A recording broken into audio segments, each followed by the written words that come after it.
Good afternoon, everyone. It's Kevin Skeens here with another TCF Try Love podcast here with Nancy Nystrom. Hi, Kevin. How was your morning? Oh, my morning's been wonderful, and I'm just so thankful to be here in the presence of the founder of Casa Hogar Los Angelitos in Manzanillo, Mexico. Wow. So one of the things we talked about in the last podcast, we were talking about the Ballet Folklorico and how Right. that program you think has been maybe the #1 program that you guys offer to help transform lives and keep kids off of the streets and out of bad influence. It keeps them off the streets. It keeps them. They're growing constantly, developing all kinds of not only neurons but the ability to memorize, about self-esteem, self-confidence, self-discipline. All those things that you really that makes you successful in life. It's very powerful, and it is a way without really putting it in that category. I think it is a very beneficial program to prevent trafficking, because those kids that are in the ballet that do that, the self-confidence they gain from that is just, they will never be will never be trafficked. Yeah, no, that's amazing. You know, like you said earlier, the way that they carry themselves right there, that's a deterrent in so many ways. It's been a battle. It's been a battle trying to do that, but boy, it's been so successful. There have been a lot of people who have said, oh, you can't do it, don't waste the money, why are you doing that? But you know, we had a visit from Dr. Donald Phelps from the Chicago, Aurora University of Chicago, who does this kind of research and works social services and kids with traumas, etc. And he came and did a sabbatical. He literally helped to change the minds of people. I was doing all of these things and fighting people who said, you shouldn't be doing it, why are you doing that? And he came and did a sabbatical, and in the end, he said, what you are doing is worth more than 12 counselors on your staff full-time working with these kids. You are truly changing their lives and changing the neurons. He gave all the scientific stuff behind it. And he talked to some of the main movers and shakers there of our, my supporters, and totally changed the whole concept. Well, you know, we do have an upcoming podcast where we will talk about the neuroscience that's involved, but I want to go now into kind of a spin-off of something I asked you in the last podcast about goals for the folkloric dance program, and we kind of started talking about Kala. So will you please tell us what Kala stands for and, what's going on with that? Well, Kala is another brainstorm that the idea being to develop an area where we can develop cultural education. The name, it stands for Centro de Artes de Los Angelitos. Los Angelitos, picking up the Casa Hogar Los Angelitos because it's kind of an extension of our program. But it's more geared towards the community and towards a region, or actually the world, because we're hoping to bring people in from other countries to study. Eventually we will develop an educational area where they can study dance. So Kala is a building. It's well, it's not a total building yet, but it is, in the big scheme of things, going to be a building. We have the stage, which was donated by some founders. That we fundraising effort with that. Fundraising efforts. We have the commercial area. All of this being done and built, #1 for hopefully for sustainability for the Casa Hogar developing the program. #2 for educating and working with our own kids of the Casa Hogar, providing additional programs and development opportunities. #3 for the community kids that come in, whether it's working with the Ballet Folklorico or whether working with other programs. And then also for events for people to be able to come to and enjoy. Already this year we've had I think we've had 6-7 events. We will begin next year also doing the same thing. Now, are any of these events coming from people in the community, or are they all Casa Hogar? These are all events that we are presenting, the Ballet Folklorico. But someday you're hoping to rent out the facility. And we will be, yes, and we will. We hope to be able to do that, and all of this is kind of an income producing as well as providing so it almost culture sounds for the community. like a conference center almost. It's a conference and cultural and education center, literally. And we're building and developing as we get the funding for it. Nothing comes out of the Casa Hogar funds for that, because we consider it to be a separate part of it. And so we look for people that maybe have an interest in that type of thing and hope would like to be able to see this developed and understand the concept of not only sustainability and income coming in from that kind of thing, but what it can do to a community. Well, what can it do to a community? Like, Oh, how my do you see goodness. that impacting the community? When you have a place where kids can go, young people or even adults can go and study, our idea is not to charge a lot of money and maybe even do it in a different way and to provide some things that are no cost, but while at the same time generating funds that will help. I see cultural events coming in.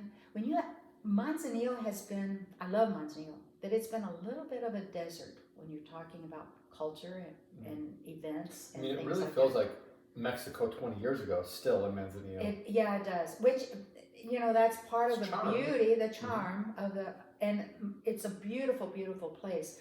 But it really has not put very much effort into that type of thing, where maybe in Colima City it has, or in Guadalajara you have other places where they offer some great activities and culture and events. Manzanillo is a port town, and so it is concentrated on the port and business, which, while the positive is, it's very positive that, the business there, and it's a big port, and they do a great business, it also generates more prostitution and more problems. So in offsetting and the opportunity for trafficking, both drugs and otherwise. But so in offsetting, the hope is that we can be kind of like an oasis, in the desert. Yeah. And it's already starting to do that. And people are amazed. We do a Christmas pageant now. This will be our 4th year this coming December. And the first year we did it, people were in awe. They said, we didn't have any idea. Wow. But there are people that travel to, Austria? I forget where it is, for the annual Christmas pageant that they do there, and people travel from all over the world. And I hope that at some point people will travel from all over to come to our Christmas pageant that we do as part of the ballet. Yeah. And so it includes not only music but dancing, and with the theme of the pageant. Wow. So, and hopefully not this summer, but maybe next spring, that we will be able to do a tour again, international tour, to Texas and Colorado, and bring the ballet to that, representing Mexico and the Ballet Folklorico. So tell me what else needs to happen from a construction standpoint before Cala is completely finished.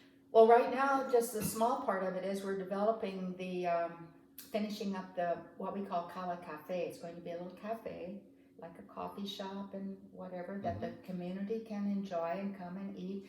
But it'll also be a place that we can cater our events from, and it will be a place where we can show art, and we can use as a training program for some of our kids in their leadership development and in working in this type of thing. So, and then from there, we're going to develop the other 2 spaces. We want to build dormitories above that area, and then we're going to do another area that will be our education area, where we will be able to hold different classes and languages and dance and training, whatever that we decide to be able to offer to people. Then we will do dormitories above there, so that when you guys come, for example, you'll be able to stay there, and that will help us to generate money. Well, what about, is the facility going to be completely covered right now? There's a stage with kind of a partial cover. Eventually, we will cover the entire facility. Right now, it's uncovered.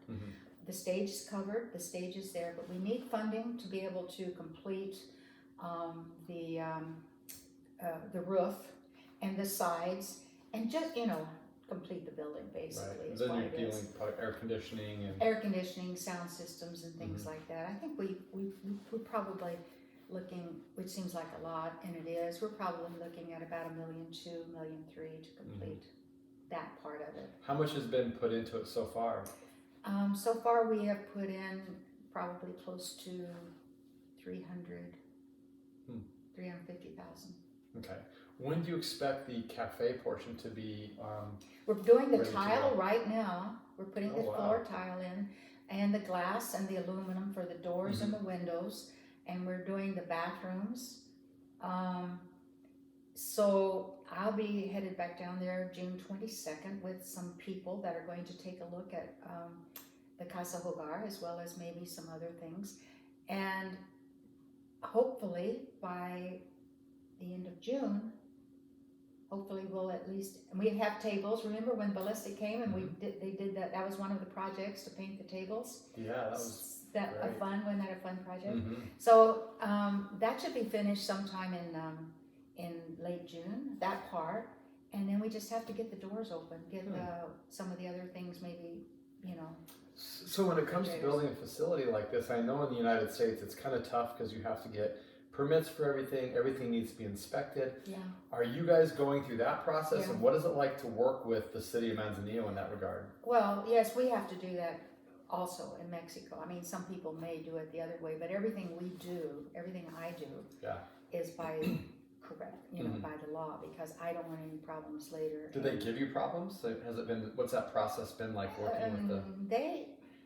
It's yes and no, pretty much. And I work with an architect, Manuel Medina, who has helped us from the very beginning with the Casa Hogar and the construction and the remodeling and the different things that he's done. And so he will be the one working to get the permits and doing that kind of thing. I try to keep my face out of it because it just works better to have a Mexican go in and ask for that kind of thing. Yeah, I could see how that would be smoother. Yeah, for whatever reason. Yeah. Has it been difficult to raise money outside of, the budget and just the basic needs of the children at Casa Hogar? Is it difficult to fundraise for a facility like this? Because I'm sure there's people that, you don't need a facility like that. What's that been like? It's difficult. I mean, any way you look at it, it's difficult. We've had some great supporters who have come in and given us some support, like for example, Dick Overman, who helped us to raise the money for the stage and then to cover for the roof on the stage, and then some other people I contribute, and then we have others that David Thompson and his wife who help us, different ones who give because they believe in it, because they see what we've been doing. But it is difficult because there are people, let's say in the U.S., who say, well, why would we do that there when maybe there are people here that need help, which is true. So you have to do what you believe in. And I think a lot of people just feel also, well, why are you doing that? That's a fight, an ongoing battle that just seems to exist. But I believe that number one, if you're going to do something, try to do it right, do it well. Yeah, do it well. And number two, I believe that the benefit from something like this is so tremendous within the community, within, not just for the Casa Hogar. Yes, tremendous for the Casa Hogar because I'm hoping for sustainability, but bringing this for young people to be able to perform, to be able to learn, to be able to train and to study, for this sense of, I don't know how to say it, but just rising up into a different field. Yeah. It's very beneficial. And I think if you change an area like that, you're changing a community. And when you can change a community, that goes out into the world. Yeah. And people can take it with them. People can take it with. We have a lot of people that come down and visit. And people that come and visit the Casa Hogar are, let's say when we take the ballet out on a tour, and people that see that, they're truly, this is hard to believe, but their lives are changed. They see these kids who come from this poverty, who come from abuse, abandonment, neglect, extreme neglect, etc., etc.